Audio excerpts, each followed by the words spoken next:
So, ayun guys, tapos na ako mag-repack ng asukal. Ngayon, mag-iihaw naman ako ng isda guys. Bangus. Madilim. Pasensya na. So, ayan guys. Ito guys, ang kuha namin. Ito lang guys. O, ayan. So, mag-kuhan kami guys. Mag-ihaw kami ng kuhan. Ng isda. Ayan o. Yan guys o.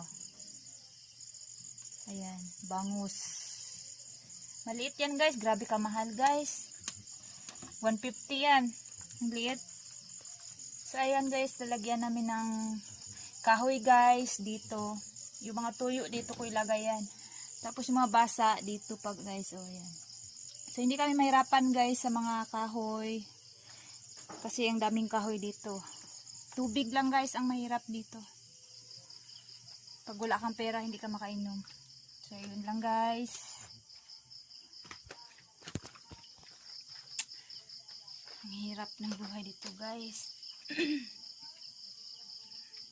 Dito sa bukid, pero okay lang, at least tahimik guys. Walang gulo.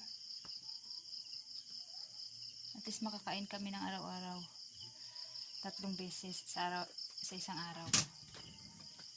Diba guys? Yun lang namang mahalaga. At saka yung wala tayong sakit, yun ang malaga sa ating mga mahirap.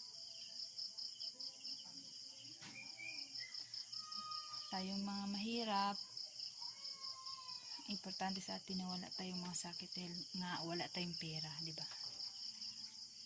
So ayun lang guys.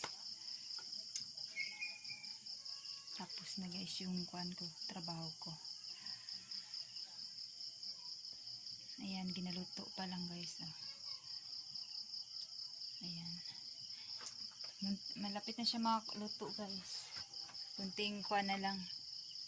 Makakain na rin kami. Kasi gutom na ako guys. Nagkuha pa tubig yung... Nagpakuha pa ako tubig kanina guys. Kaya para may pangsaing. Ito guys, yan yung mga galon namin guys. Oh. Yan. So, magkano yung ganyan guys? Tag-piso yan guys. Isang kwan yan guys. Isang galon na maliit. Piso yan. Tapos, pag ganito guys, isang ganito, kwan yan, 6 pesos. Kalain mo yan guys. Ganon kami ka hirap dito guys. Magkuhan ng tubig. Tubig ang pinakamahirap dito sa amin guys. Pero okay lang yan guys, laban lang.